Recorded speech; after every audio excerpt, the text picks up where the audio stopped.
You can just go on the internet and there are sites where you can play with these MS-DOS games completely free. And some of them are really, really awesome. And I remember that there was especially a really great game. I actually replayed it not that long ago, is Tyrian. Tyrian. I'm not sure how you need to pronounce that. It's basically a bullet storm type. You are going with a spaceship and you are buying different weapons, different shields and such. And you're dodging bullets and trying to shoot down like a side-scroller game, but it's not side-scroller, it's top-to-bottom scrolling. So yeah, it was really fun, really interesting. What I really liked in that game and what captured my attention was that it has a fun game loop. It has a lot of different weapons. It was fun. It was interesting, but also it has a campaign mode, and the campaign mode literally consisted. I really don't know how long that game is, but I would say hundreds of different quests. And you could get new abilities, you could improve on your ship for a really, really extended period of time. You could upgrade the ship, you could upgrade the generators, new weapons, and even improve them. And you can have a combination of weapons, and literally like an RPG type shipbuilding game with, well, it's not infinite, but a really, really big number of choices. And if you upgraded your ship really well, you could play more and more levels, and there were insane amount of levels there. And yeah, I think it's one of the earliest RPGs I actually played, because in my eyes these were RPG mechanics. Of course, back then RPGs and a lot of things like that did not really exist. So in MS-DOS times, this is when gaming started to build up, and different genres and different things like that were not really invented. They were experiments. All of them were experiments. And Tyrian is actually experimented to have a Bulletstorm-like side-scroller shooter with heavy RPG elements, with the ship improvement. And it was awesome. And for this very day, I have really fond memories with it. And, I just thought that, what? Let's try it out. Maybe only my memories are brightening everything up.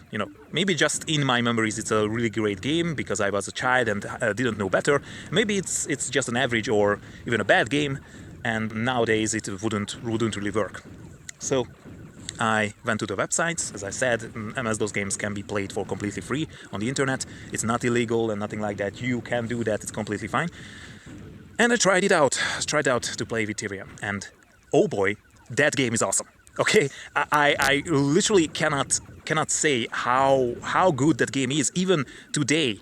The overall feeling, the overall graphics, of course, extremely dated, but it has this unique charm. Old games has this charm, and to be honest, the newest generation of indie titles and the newer generation of games actually trying to replicate these kind of graphics.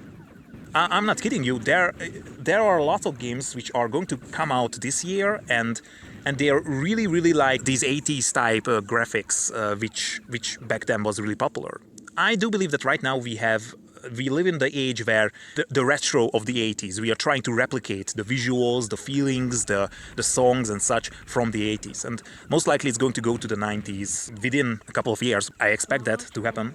So hopefully we might be going to see a uprising of the new metal and, this kind of Need for Speed, underground racing type of things. I would really enjoy that, to be honest. However, still, Tyrian, I just tried Tyrian out, and oh boy, that game is awesome.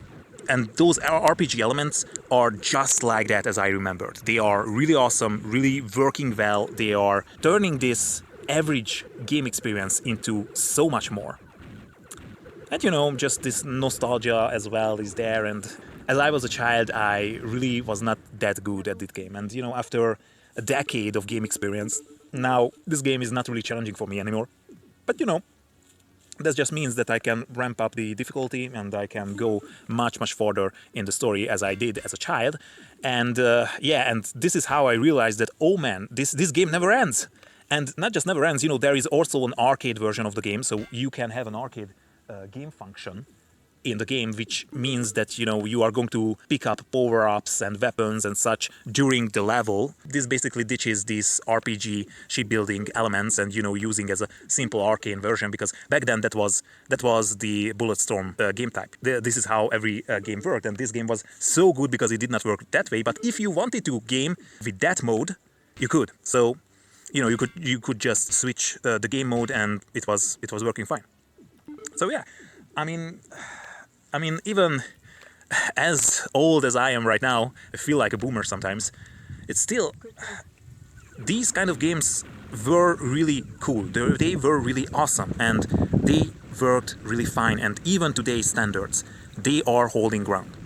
And which is begs the question: if we have almost 3 decades worth of great video games in our pockets, why should we buy the new ones?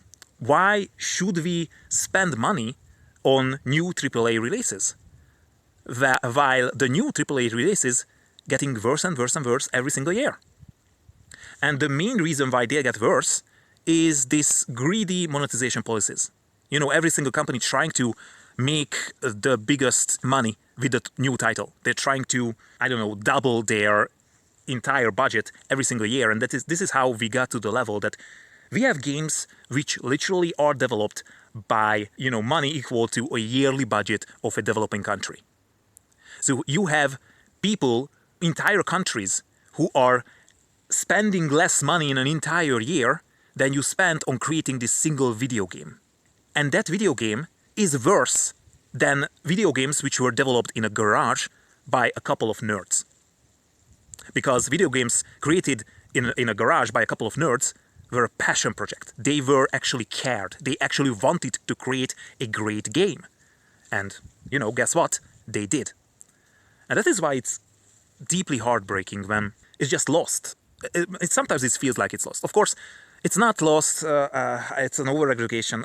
Indie development still is the same, which was just, you know, back in the day, what we called AAA development was what we call today indie development. People are just coming together, trying to create something cool, something new. It might be a little bit clunky, it might be a little bit, you know, less impressive graphics-wise, but oh boy, we have so good game experiences with indie titles, because yes, those still are passion projects, not like AAA titles.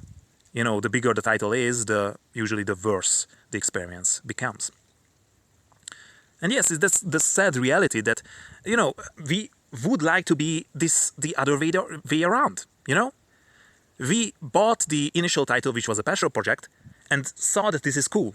And now we give them the budget. Hey guys, it was an awesome game. And we understand that there were lots of limitations, and those limitations, primary reason of those limitations were money. Now here is the money. Make the game the perfect game, what you always wanted to. And then, you know, developers take the money and just make some shit. I mean, of course, this is not how actually happens all the time, but, you know, it's just sadly happened so many times. Especially as the company grows and it's getting bigger and bigger, the budget of the game is getting bigger, but the quality of the game really isn't. And, you know, that's just the sad part of this entire thing.